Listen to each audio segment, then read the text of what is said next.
Did you see that post? People are talking. Here's what's trending on the Rickey Smiley Morning Show. According to Flinders University, study sexy Instagram influencers can impact the moods and body images of other women. And in a recent survey, women between the ages of 17 and 25 were asked to look at proactive lingerie and bikini photos and then take a survey regarding their body satisfaction. So according to a professor at the university, the results reveal that exposure to sexualized images led to an even greater negative mood, body dissatisfaction, and appearance compared to exposure to standard fashion images of influencers. Now, in turn, experts are advocating for stricter regulations regarding influencer advertising. A professor says the most obvious implication is that women should be advised to limit their exposure to such images. So joining us this morning, we have a relationship expert and therapist, Spirit. Good morning, Spirit. Good morning, family. How we doing? Hey, we're doing good. We are happy to have you. So let's get into it. What are your thoughts on the effects of social media and how it influences the self-esteem of women? But listen, Rickey, it is horrible, and that's part of the reason why we have all of this anxiety, all of this depression, all of this sadness, and loving ourselves backwards. And what I mean by that is we have to recognize that we are creating a lifetime of regret by being in relationships with ourselves where we hate the current version of ourselves, and then we spend all of this time wishing that we could get back to our 10-year-ago body, our 20-year-ago body. We're in love with our teenage bodies, and we are not in love with who we are. And then we get to a point where when we look back, we go, you know what? I wasn't even that bad back then. I'm over here doing all of these things to myself, tucking and cutting and sucking and all these other things, shooting all of these things into my body, not loving where I am. And then when I look back, I recognize, man, I was beautiful back then. But part of that is just like you're saying, with these trauma bonds, we have got to stop curating trauma bonds on our timeline. We are following accounts that make us feel less than. We are reading these comments of these folks who are just trying to slide into folks' DMs and get lucky for tonight. We are letting these algorithms charge us and help us pay people to make us feel miserable. So we have to be careful. And when we're looking at these images more than anything, we have to realize that we are watching highlights of infomercials. These are not people's real lives. These filters, these 60 takes to get one photo, these edited and chopped up videos that are trying to sell you things where you don't even recognize people are taped into stuff, people are clipped into stuff, people are sitting up in miserable households. They are as anxious and depressed as you. We are not seeing the real image of who people are, and we are letting that dampen our image of ourselves. Oh, my God, Spirit. That was a mouthful right there. I know, right? I'm trying to tell you because, listen, so many of our women are walking around hurt, depressed, feeling undesirable, unworthy, unlovable, and less than because they are not seeing the beauty in themselves based upon all of this selling that they don't even realize is happening to them. We are allowing people to sell us misery because they are selling us a fantasy of what we think a reality is that doesn't even exist. So, Spirit, is that body dysmorphic disorder? Body dysmorphic disorder is when you look at yourself and you don't see the reality of yourself. So you may be sitting at a size 10 or 14 believing that you look like you are a size 22. Or you may be sitting at a 22 and be just as fine as all get out, thinking that everything is wrong with you. And the only thing that you can see when you look in the mirror is everything that is a problem instead of everything that makes you beautiful and unique.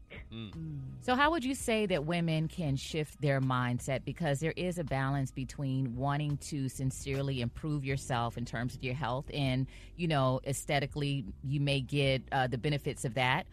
Versus looking at other women and feeling like you need to measure up. How do you find that balance? What I would say is pay attention to the experts. What you need to do is get your care team in front of you. Talk to actual doctors. Talk to actual nutritionists. Talk to actual personal trainers and look at where you are and what is reasonable and realistic for you. And then the other part of that is make sure that you are adding people to your team that help you feel your absolute best. Don't try to put yourself in a size 2 if you would look amazing in a size 8. And recognize that what is best for you has nothing to do with the people that are standing next to you. And while you're so busy focused on how everybody else is looking at you, please understand nobody is paying attention to you because they're too busy being insecure about themselves. Oh, my God. Do men go through this spirit? Absolutely, because we're all walking around wanting to be chosen. And here's the thing. When I talk to you about these trauma bonds, we're so busy wanting to be chosen that we're walking around trying to make people recognize or think that they're the problem instead of us. So we have all of these men who are walking around trying to tell women what they need to do in order to get themselves together, when really the reality is we all need to be doing our own work because we are all struggling. And you know what, Spirit? I tested. This is such a good conversation because for me as a fitness trainer, when I'm on social media, I'm sharing fitness posts. But one day I decided, I said, you know what, let me show some of my loose skin and my stretch marks, Come on. So I showed the difference between posing for Instagram and like what you look like when you're actually breathing. And that post probably got the most engagement. So many women were saying, oh my gosh, I feel so seen. And, they were almost relieved, Come on, Maria. Yeah, I totally feel you on that. To your point, the number of women who are out here advertising in all of these outfits to say, listen, all you need to do is drink this or take this supplement or do this.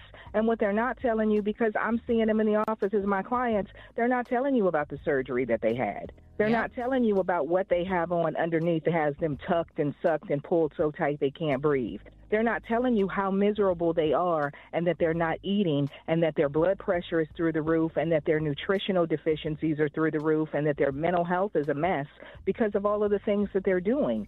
So we have to focus on our wellness. We have to focus on loving ourselves.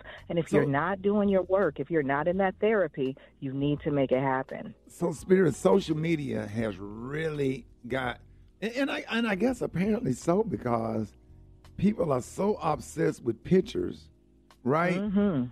A woman will walk up to me and ask for a picture before she even speak, and it irritates the living hell out of me. Like you're just so obsessed, like you missed the whole point. I said, ma'am, let's start over. I said, ma'am, how are you? Oh yeah, I just want to get a picture. I said, ma'am. I said, ma'am, how are you? Oh no, I got to get this picture. Like obsessed. And here's the thing. When we see the pictures, we don't recognize how many pictures they've taken in order to get that quote-unquote perfect shot that they still throw filters on. Sometimes people are taking 50, 60, 100, 200 pictures in order to have that single picture that they're posting up, to advertise to you, to buy that outfit, to wear that makeup, to go get this procedure done, to buy this tea. We have to recognize that we are watching infomercials on social media. We are not watching real life. And for real secure man, after you on a date, if you take more than one picture of yourself, I'm done. When you stick that wrist out in the car, snapping pictures of yourself or whatever, and you can't put that phone down, that's a wrap for me. Well, how about you take a picture like you having the time of your life, but then you go right back to being miserable. You smile like it's on and popping, and then you go back to with your partner. Yes, I've seen it. Yep. Come on. Spirit, this is the realest thing we ever heard. I mean, like, you laid some stuff out. And so what do you suggest if somebody might be that affected by social media or folks that just can't put their phone down? If you can't put your phone down, make sure that your phone is feeding you. You have curated your social media timelines. Now may be the time to go back and refresh. Unfollow those pages that don't make you feel good. Unfollow those pages that make you feel less than. What do you want to set your intention on? How do you want to feel? Aim for inspiration and aspiration. And we're talking about people who will show you the good, the bad, and the ugly. When Maria talks to you about showing you the stretch marks and the extra skin, recognize that that's what makes us all human. So you follow people who are showing you the real, not the people who are showing you the fantasy that nobody can live up to, not even them. All right, y'all. Spirit, thank you so much for your expertise and expanding on this topic. Let everybody know how you can be reached and how, if anybody want to come to you, let everybody know how they can follow you. Come on, you guys can always find me at Talk 2 Spirit. It's Talk, the number 2 Spirit. And if you need us at the office, 888-718-2T2S. I got you, and I love you guys always. There it is, y'all. Y'all give it up for Spirit with the Smiley Morning Show.